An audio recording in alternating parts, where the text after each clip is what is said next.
안녕하세요. 벌써 6강째네요. 자, 오늘은 문화와 세계관에 관한 강의인데요. 강의 전에 먼저 우리 코로나19에 주신 하나님의 메시지를 한번 우리가 상고해보고 또 강의 들어가도록 하겠습니다. 그리스도인들은 굉장히 놀라운 사람들이죠. 기적 같은 사람입니다. 성도 하나하나는 하나님의 살아계심의 증거 또는 능력의 증거 또는 그 사랑의 증거라고 할 만큼 놀라운 사람들이 우리 신자들입니다. 그래서 우리 신자들이 내가 누구냐 그걸 알아야 될 뿐 아니라 그 안에 진정한 변화가 일어나야 돼요. 흉내 내서는 기독교인은 흉내를 낼 수 있는 사람들이 아닙니다. 보면 알아요. 여러분들 안에도 그런 변화가 있었으리라고 저는 생각을 합니다. 왜냐하면 내가 변화되지 않으면 나를 만난 사람들을 변화시킬 수가 없어요. 내가 행복하지 않으면 다른 사람을 행복하게 만들 수가 없기 때문에 그렇죠. 자, 오늘 본문은 골로새 3장 1절에서 6절까지입니다. 잘하는 말씀이죠. 1절에 보면 그러므로 너희가 그리스도와 함께 다시 살리심을 받았으면 위의 것을 찾으라. 거기는 그리스도께서 하나님 우편에 앉아 계시느니라. 자, 여기 1절에 이렇게 시작해요. 그리스도와 함께 다시 살리심을 받았으면, 다른 얘기로 하면 너희가 그리스도와 함께 다시 살리심을 받았기 때문에 라고 말씀하는 거죠. 자, 우리가 누구냐면 그리스도와 함께 다시 살아난 사람들이, 중생한 사람, 거듭난 사람, 회심한 사람, 변화된 사람, 하늘의 소속이 된 사람, 그런 첫째 부활을 받은 사람, 이런 뜻이란 말입니다. 자, 다시 살리심을 받았어요. 계시록 언어로는 첫째 부활이에요. 여러분, 우리가 부활을 할 것입니다. 그러나 이미 부활한 사람이라는 것을 아세요? 영의 부활, 육의 부활, 마지막 날은 육이 부활할 것입니다. 근데 지금은 예수 그리스도와 함께 예수 그리스도를 믿을 때 영이 살아났어요. 너희의 허물과 죄로 죽었던 너희를 살리셨도다. 내 말을 듣고 나 보내신 이를 믿는 자는 영생을 얻었고, 다 과거형이에요. 우리 안에 이미 생명이 있다는 겁니다.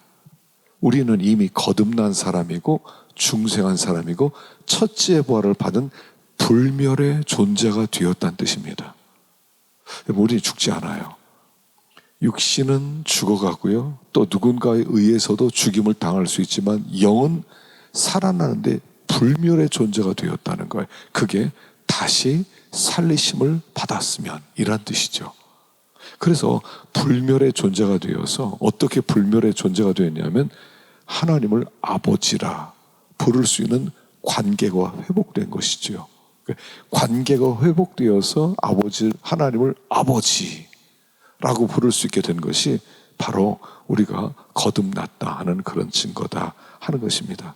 그래서 이제부터는 하나님과의 관계가 회복되어서 하나님을 아빠라고 부르기 때문에 이제부터 아버지의 뜻을 찾아야 돼요. 아버지의 뜻. 그러니까 아버지의 뜻을 찾으며 살아가는 우리가 된 것이에요.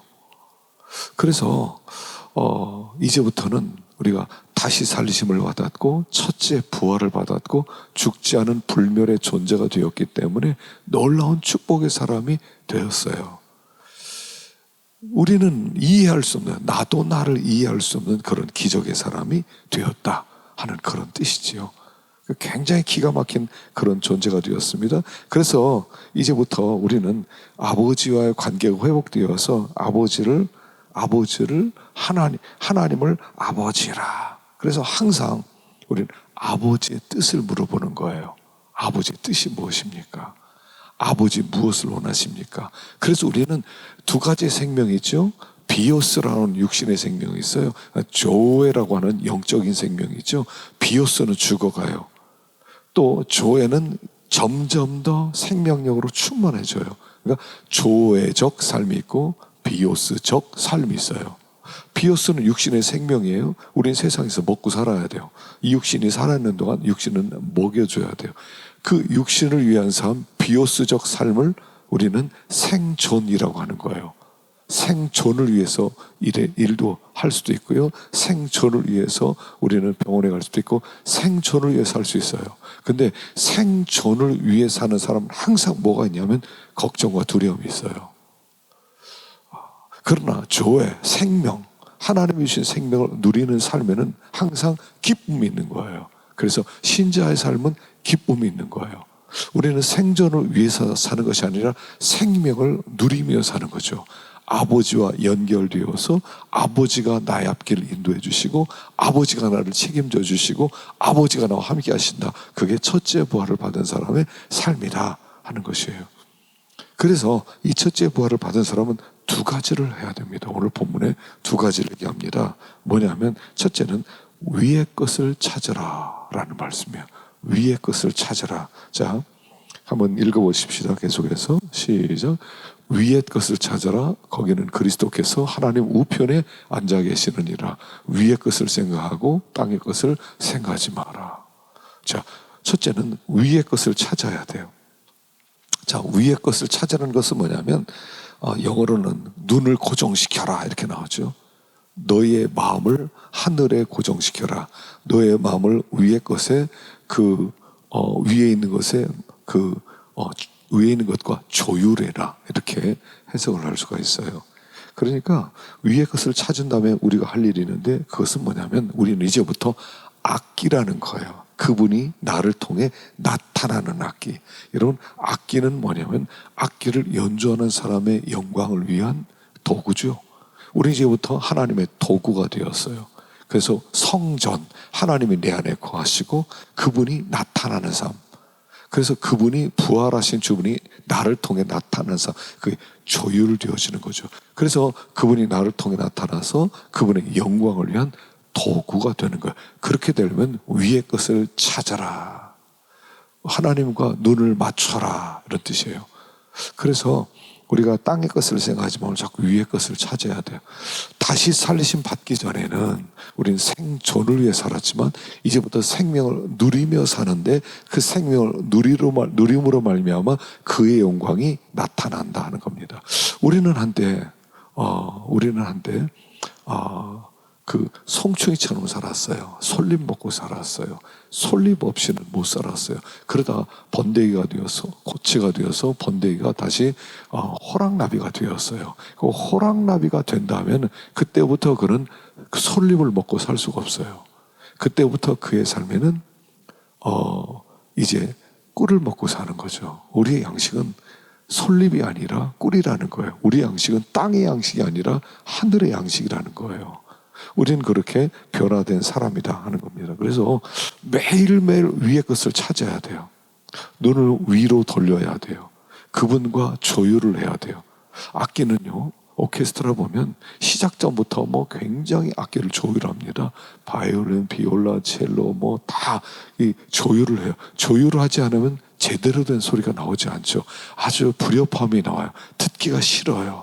그러나 조율된 악기로 연주하면 너무 아름답고 화려한 황홀한 음악이 나오는 거죠. 우리가 자꾸 하나님과 조율을 해야 돼요. 자꾸 조율을 해야 돼요. 그 조율을 하게 되었을 때 우리가 하나님과 뜻을 맞췄을 때 그때 나오는 게 기쁨이고 그때 나오는 게 평안함이에요. 근데 위에 있는 것을 바라보지 않고 땅에 있는 것을 자꾸 바라보면 어떻게 되냐? 염려가 찾아온다고 그랬죠. 아까 비오스적 생명은 우리 마음 가운데 항상 염려, 걱정, 근심, 두려움이 우리에게 찾아와요. 원망. 우리가 원망이 들어왔다. 너는 지금 땅을 바라보고 있다. 이런 뜻입니다. 근심이 들어왔다. 그럼 땅의 것을 바라보고 있다는 증거입니다. 두려움이 들어왔다. 땅의 것을 바라보고 있다는 증거입니다. 하늘의 것을 바라보는 동안 우리는 결코 걱정이나 근심을 할 수가 없어요. 위의 것. 자, 그럼 위의 것은 뭐냐?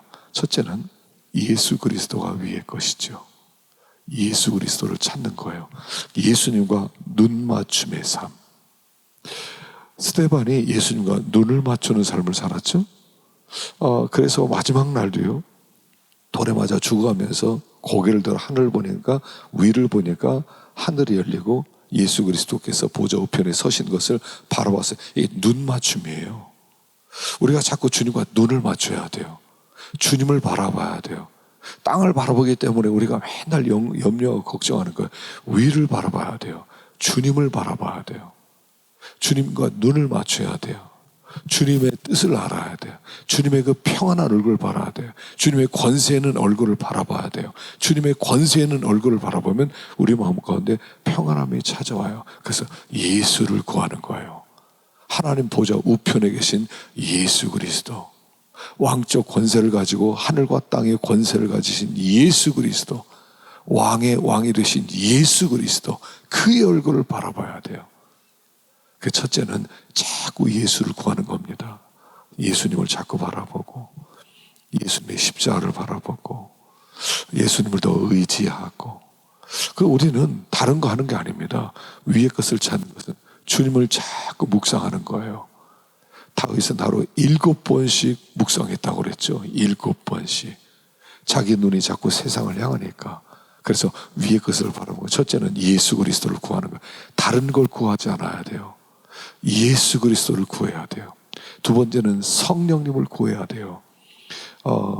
여기 보면 에스겔 36장 26절에 보면 새 영을 너희 속에 두고 새 마음을 너에게 주되 너희 육신에서 굳은 마음을 제거하고 부드러운 마음을 줄 것이며 또 내 영을 너희 속에 두어 너희로 내 율례를 행하게 하리니 너희가 내 규례를 지켜 행할지라. 그래서 새 영을 주시면 새 마음이 되는 거예요.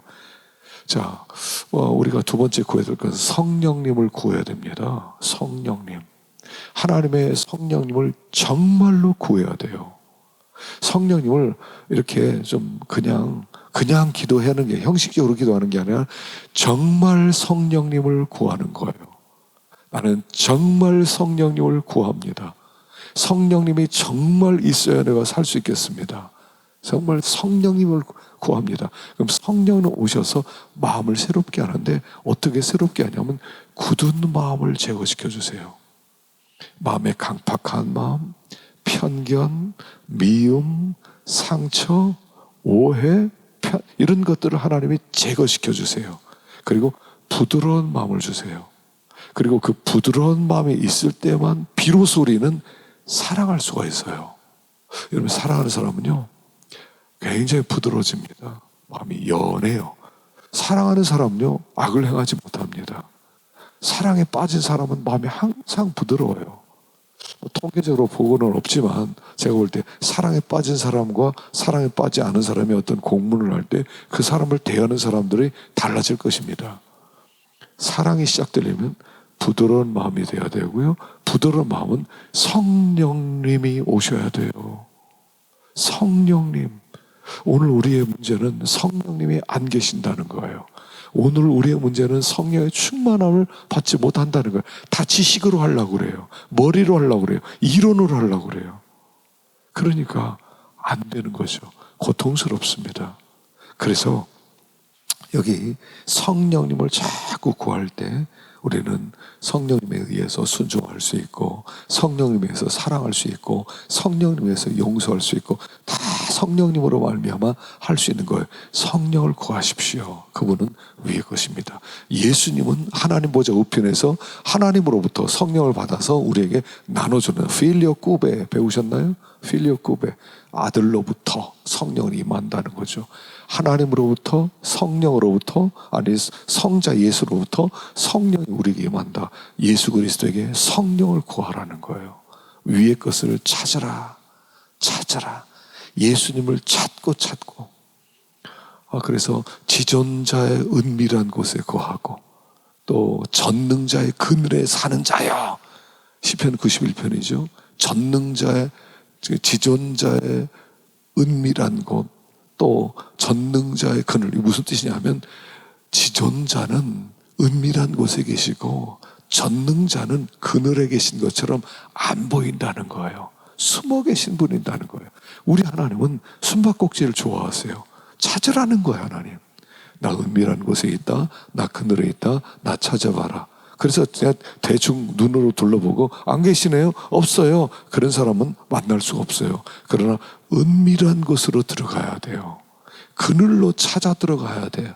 안 보이는 곳에 간절히 구하면 찾고 찾으면 만나주신 분이에요. 그래서 위의 것을 찾아라 그랬을 때 간절히 예수님을 찾아라, 간절히 성령님을 찾아라. 그러면 그분을 만날 수 있을 것이다 라고 말씀하는 거예요. 그 첫째는 위의 것을 자꾸 찾아야 됩니다. 또 위의 것을 찾는 이유가 뭐냐면 너희 생명이 감춰졌기 때문이라고 3절에 얘기해요. 이는 너희가 죽었고 너희 생명이 그리스도와 함께 하나님 안에 감춰졌음이라. 감춰졌기 때문에요. 그래서 위의 것을 찾으라는 거예요. 자, 뭐냐면 생명이 감춰졌다는 것은 두 가지 뜻이죠. 첫째는 하나님의 보호를 받고 있다는 뜻이에요. 하나님의 보호를 받고, 우리는 하나님의 생명싹이 안에 감춰져 있어요. 사무엘상 25장 29절에 생명싹이라는 말이 나오죠.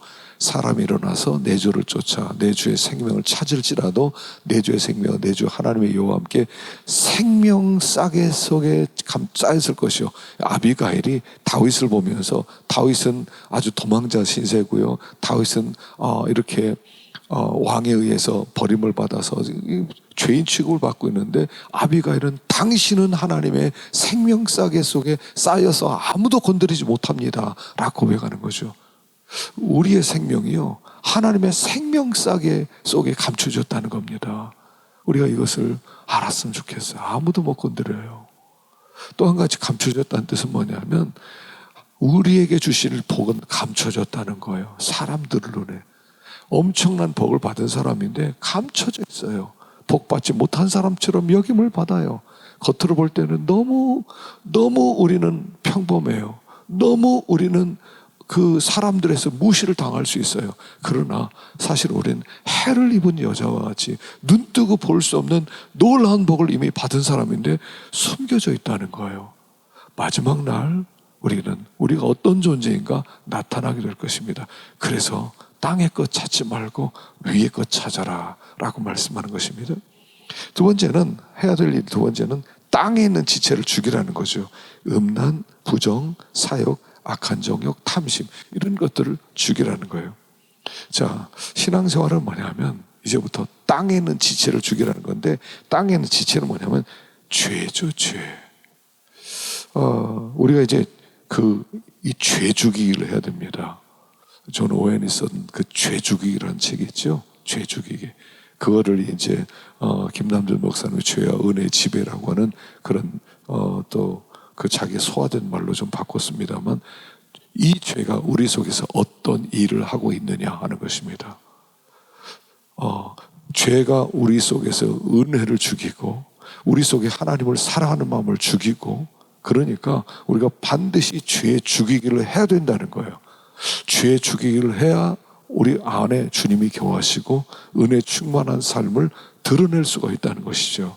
그래서 우리가 죄 죽이기를 해야 되는데, 죄 죽이기에는 3단계가 있어요. 3단계. 첫째, 말씀과 기도와 찬양으로 은혜 충만해지라는 거죠.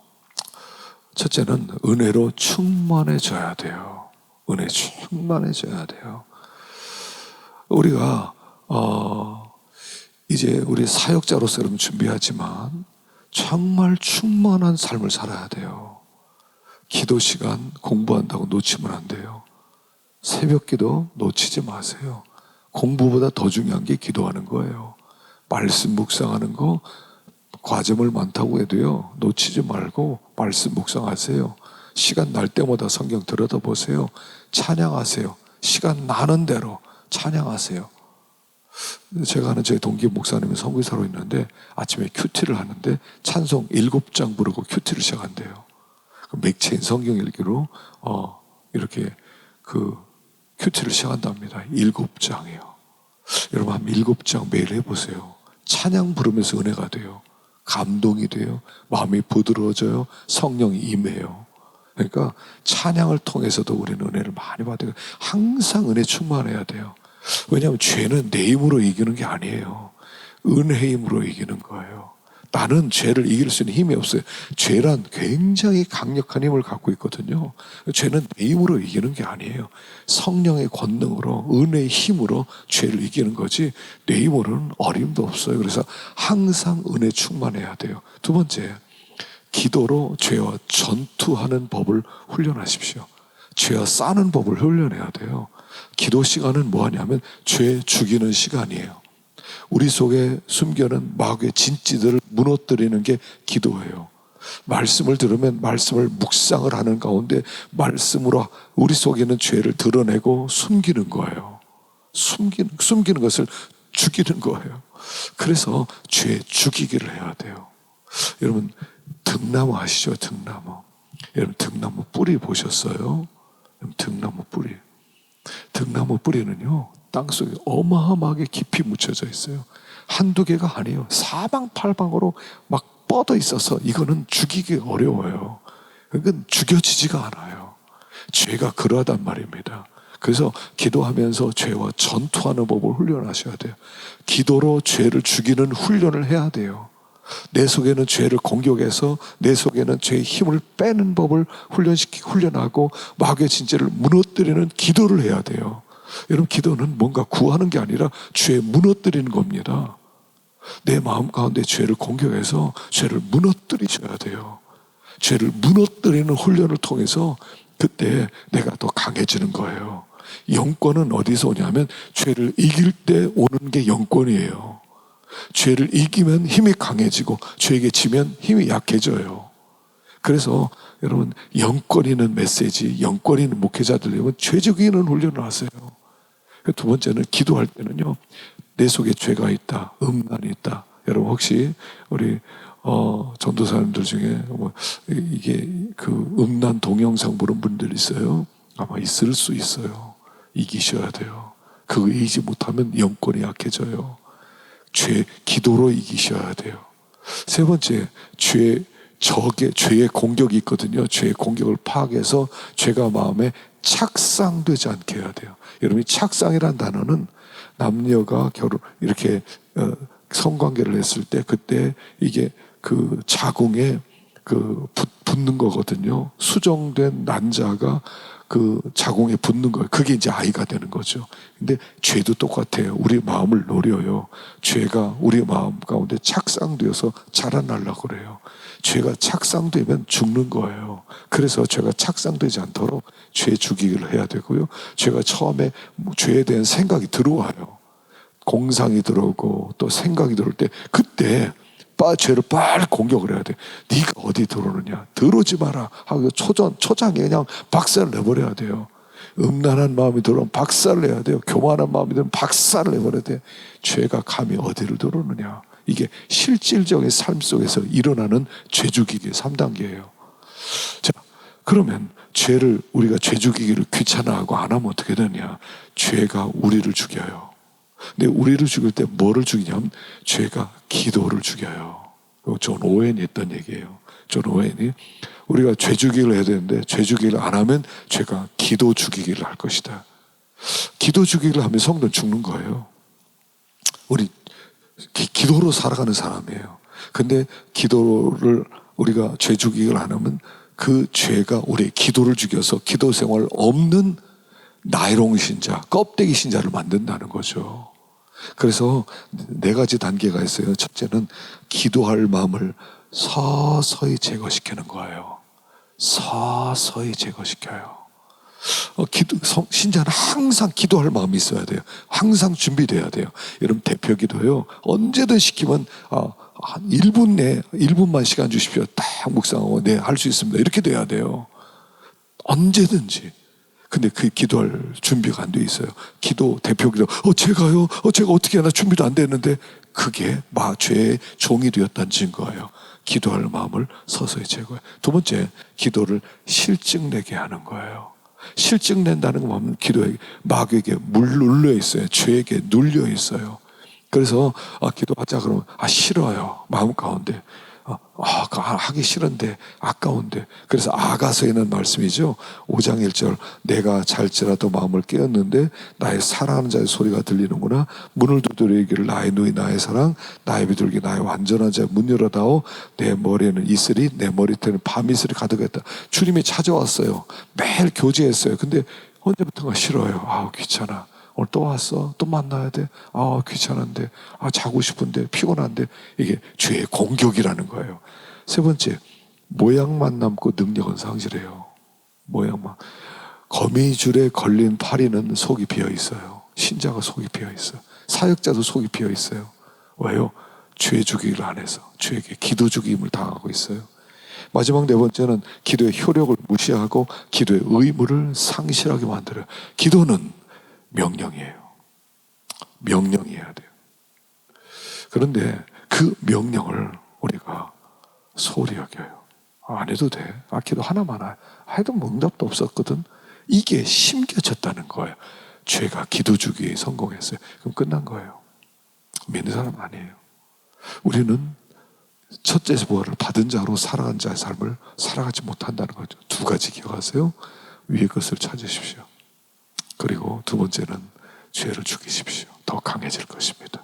하나님 우리를 사용하실 것입니다. 다음 시간 우리 강의 계속하도록 하십시오.